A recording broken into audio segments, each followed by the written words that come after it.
Now, have you got kids? Have you got grandkids? If not, I'm sure you certainly went to school. 12 million children in France go back to school today, and Solange is looking through the newspapers on that for us.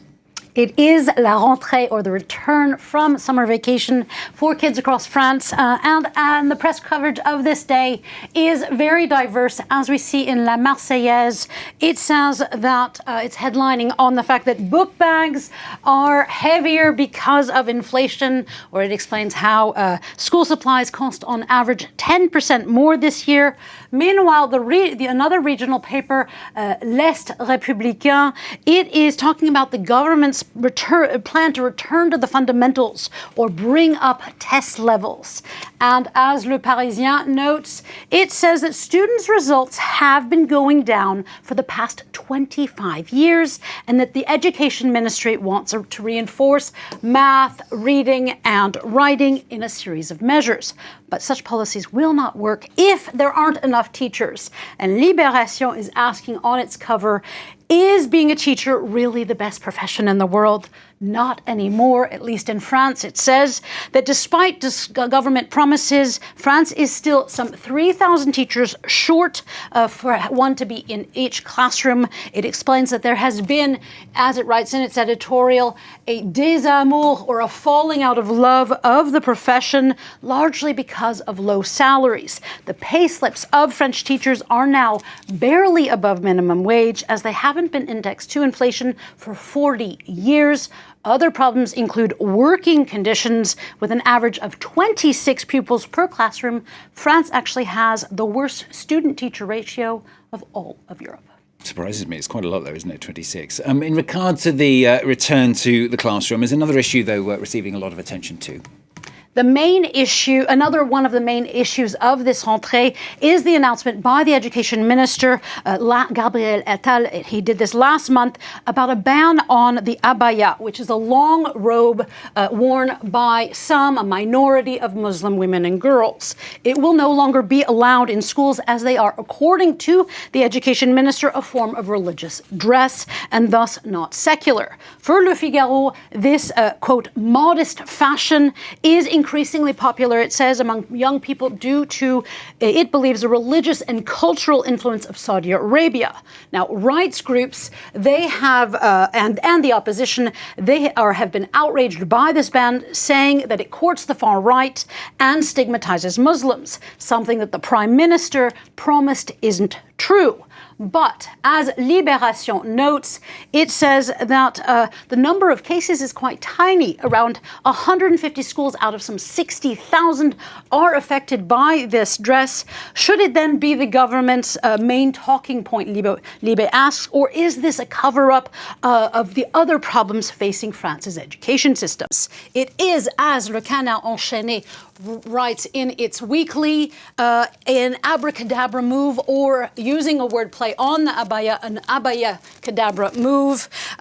It has a cartoon down there of Gabriel Attal, the Education Minister, not talking about the missing teachers or the pay raises. He's saying, look behind you, there's an Abaya Musulman.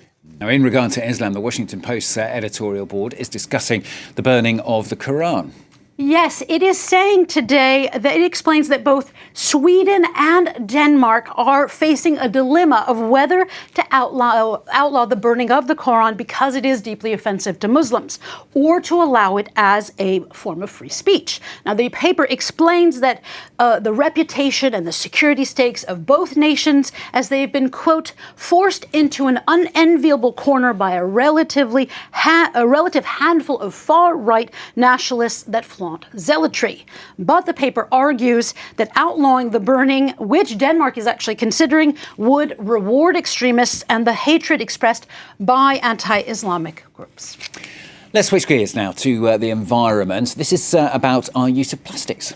Yeah, Le Monde says that we are faced with the hegemony of plastics and the difficulty of recycling, and that humanity still hasn't found a solution to our plastic use, which it notes is expected to triple by 2060. You see the upward trend there. While we must continue to recycle, the Monde explains that recycling is also a lure.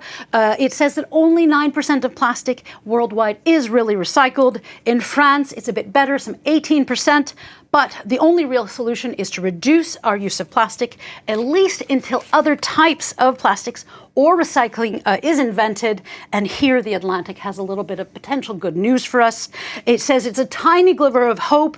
There is a tiny glimmer of hope thanks to enzymes that break down polymers. Some worms, for example, they have this enzyme in their saliva and they can break down certain plastics. It still isn't cost effective. It doesn't work well with all plastics, but the Atlantic says it is a start. And we've just got time to share this last story. Sticking with worms, a study has come out. It shows that hydrogen sulfide can reduce the aging process in worms and therefore possibly humans as well. Yeah, this study this summer from the University of Exeter suggests that the exposure to tiny amounts of this gas can help repair cells and promote healthy aging. At least it did in worms, which the head of the study says reminds us of the powerful genetic tool that worms are in regard to human health. The worms, when exposed to these tiny amounts of hydrogen sulfide, they became more active and healthier. Now, what is hydrogen sulfide? Well, it is something that is perfect for a press review about kids and perfect for this rentrée. As the brighter side of news tells us, this is the gas that makes farts smell. Yes, indeed. The University of Exeter even believes that, from another study, that it is possible that actually smelling smelly farts may be good for us. It wasn't me. That's all I can say. It wasn't me. It was either Solange or Keris, who's still on the set, but it definitely wasn't me. Solange, thank you very much. Solange Mougin with the papers here on France 24.